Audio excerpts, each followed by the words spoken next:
There's no doubt that exercising and eating the right foods both have positive effects on your brain and mental health. We've discussed the benefits of both before on the podcast. But pound for pound, which offers more benefits for your brain and well-being? If you could only introduce one of these lifestyle changes, which is better for your brain, regular exercise or a healthy diet?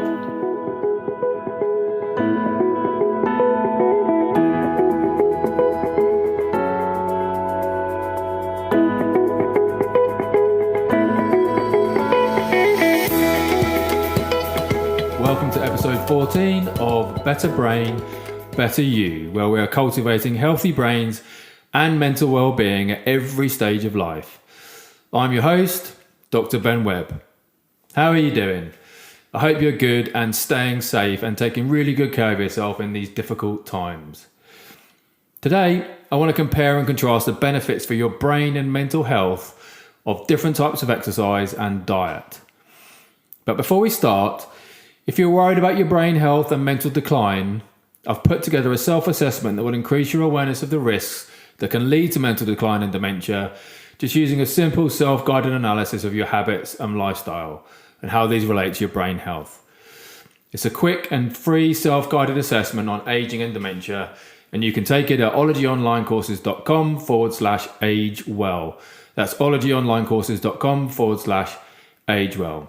And if you're watching on YouTube, I'll pin the link below. Okay, so I want to compare the effects of exercise and diet on your brain health and mental well-being. So let's start with their different effects on your brain cells and memory, both majorly altered by Alzheimer's and other forms of dementia.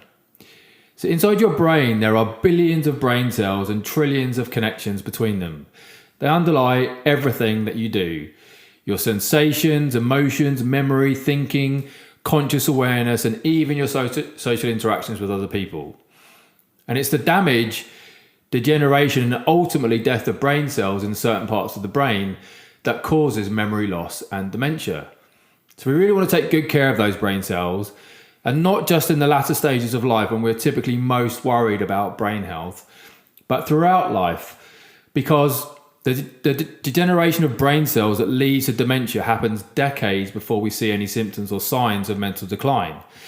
Dementia really is a silent assassin. But the good news is that we know that exercise helps to delay and even prevent the onset of dementia.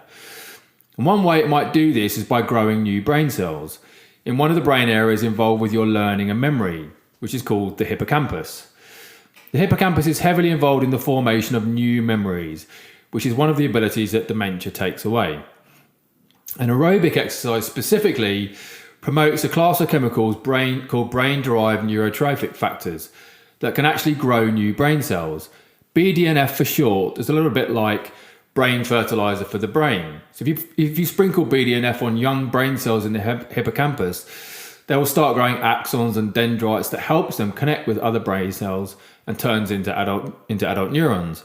But while they're growing, these neurons are really vulnerable and they need stimulation to keep them alive in the form of learning.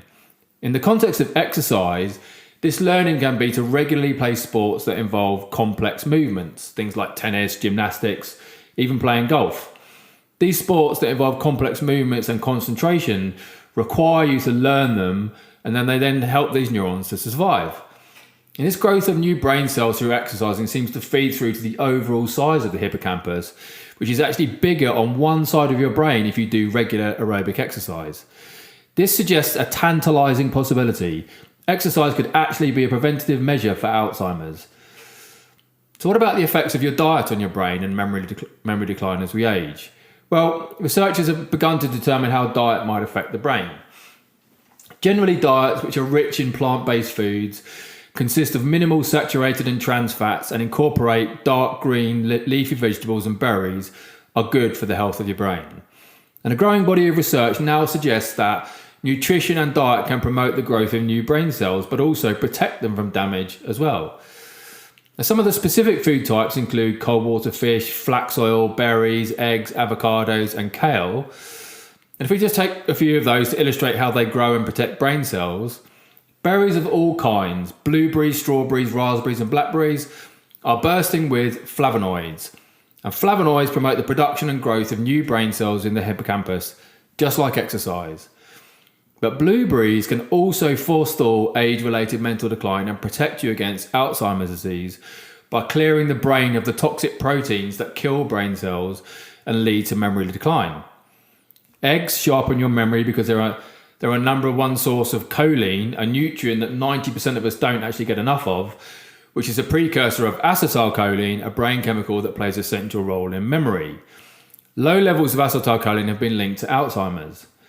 Kale, one of the most nutrient-dense vegetables in the world, is a good source of different B vitamins, which can dramatically reduce brain shrinkage in the part of the brain most affected by Alzheimer's. And healthy younger people are also seeing the benefits of a brain-healthy diet. A number of studies have now shown that the brains of healthy middle-aged people who faithfully follow a Mediterranean-style diet show less brain shrinkage and accumulate less of the protein, beta amyloid, which is a hallmark of Alzheimer's disease, than people who did not stick to this diet. This strongly suggests that if you follow a Western diet, your brain actually ages faster, whereas a Mediterranean-style diet protects you from brain degeneration and mental decline. So diet slightly has the edge here over exercise, but both are clearly incredibly beneficial for your brain health, regardless of your age. Okay, so how do exercise and eating impact your mental health? Well, we know that exercise improves and can actually prevent depression by boosting chemicals inside your brain. Most people go through periods of feeling down, but to actually be depressed, you need to have persistent low mood for several weeks or months. And we now know that exercise can have a positive impact on all of the depressive symptoms, whether you suffer with mild episodes or more chronic forms that last for much longer periods of time. Exercise can impact on both types of depression by boosting your mood. So, aside from elevating endorphins, which exercise definitely does, it targets all of the brain chemicals that we currently understand to be involved in depression.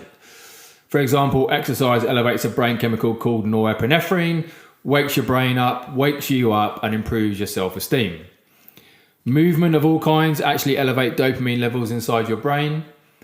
And dopamine, often called the pleasure chemical, improves your mood, well-being, and jump-starts the attention system inside your brain.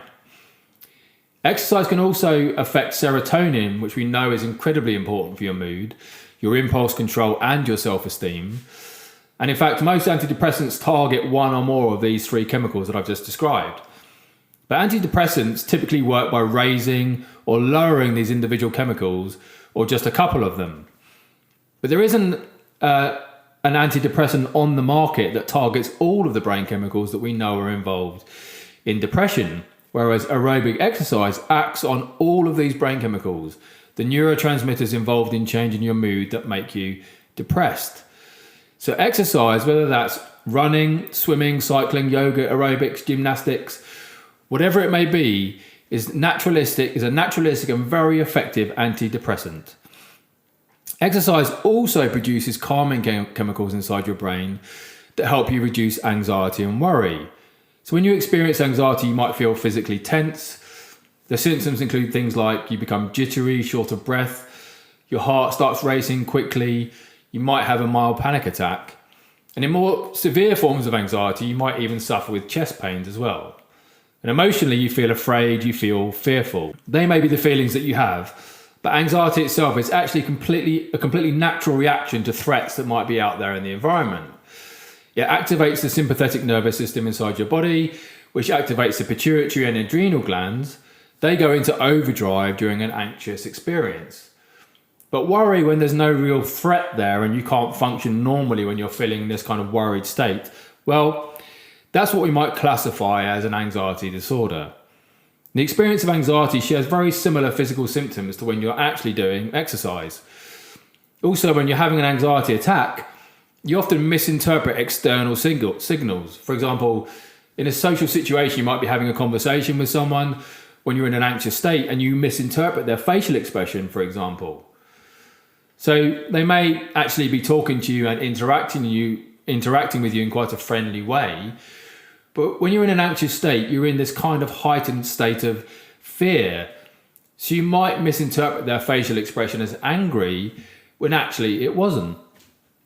And exercise promotes calming chemicals in your brain. They include things like tryptophan, the building blocks of serotonin, which we know calms our brain down and we know calms us down as well. And exercise also promotes an important and widespread brain chemical in your brain called GABA. This is a chemical that suppresses brain activity to try and calm your brain down. It's really the primary target in your brain of most anti-anxiety medicines that are on the market. So how can exercise help in of itself? Well, as I said, it's quite similar to lots of the physical symptoms you might experience with anxiety and can help in the following way. When you exercise, it increases your heart rate, increases your breathing. So if you can exercise and experience those physical symptoms and come out the other side of that without having a panic attack, without having an anxiety attack, then you can learn that the physical signals actually don't lead to some negative consequence. You don't have an anxiety attack. So exercising can actually really help you to learn to manage those physical symptoms that you experience during an anxiety attack and overcome them and realize that they're not going to lead to danger and to threat. And you can become more comfortable also with your body getting into this aroused state, because that's what happens during exercise and movement. Your body becomes aroused and you experience those physical symptoms. You can realize that arousal actually isn't noxious like you might have imagined during an anxiety attack or a panic attack. Exercise is a movement that can teach the brain to survive these anxious symptoms and can also help with reprogramming the misinterpretation of those social signals out there in the world that I mentioned earlier. So exercise clearly has a huge impact on two of the most common mental illnesses in the modern world, depression and anxiety. What about your diet? How does that affect your mental health? Well, diet is such an important component of mental health that it has inspired an entire field of science called nutritional neuroscience. What we eat matters for every aspect of our health, but especially our mental health. Recent research has shown there's a link between what we eat and our risk of depression. Eating a lot of fruit, vegetables, whole grain, fish, olive oil, low-fat dairy and antioxidants and low intakes of animal foods reduces your risk of depression. Whereas eating a lot of processed meat, refined grains, sweets, high-fat dairy, butter, potatoes and high-fat gravy, not eating much fruit or vegetables, is associated with an increased risk of developing depression. It's not just that being depressed makes you more likely to eat unhealthy foods. Whilst that may well be true, eating a Mediterranean-style diet has been shown to reduce your likelihood of actually developing depression. So what should you eat? Well, plants, lots of them, including fruits and veggies, whole grains in unprocessed form ideally, seeds and nuts with some lean proteins like fish and yogurt. Fish is a proven mood booster. It can keep depression at bay, including postnatal depression and seasonal affective disorder. Major fish-eating countries like Japan and Iceland have low rates of seasonal affective disorder, in spite of their northern latitudes and long periods of darkness. The surprising source of serotonin, a brain chemical targeted by many antidepressants, which contributes to your happiness, is dark chocolate. It's a source of tryptophan, which is the building blocks of serotonin. So dark chocolate bars, cakes and brownies are a good source. And don't need to be a guilty pleasure. They can be a brain healthy pleasure that boosts your mood.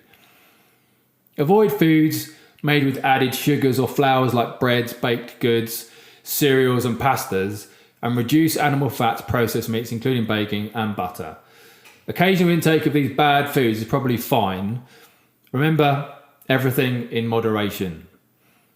So diet also has an incredibly important role to play in anxiety. In addition to eating a balanced diet, drinking enough water to stay hydrated, and limiting or avoiding alcohol and caffeine, there are many other dietary considerations that can help relieve anxiety. For example, complex carbohydrates are metabolized more slowly and therefore help maintain more even blood sugar levels, which create a calmer feeling. A diet rich in whole grains, vegetables and fruits is a healthier option than eating a lot of simple carbohydrates found in processed foods. So when you eat, it's also important not to skip meals.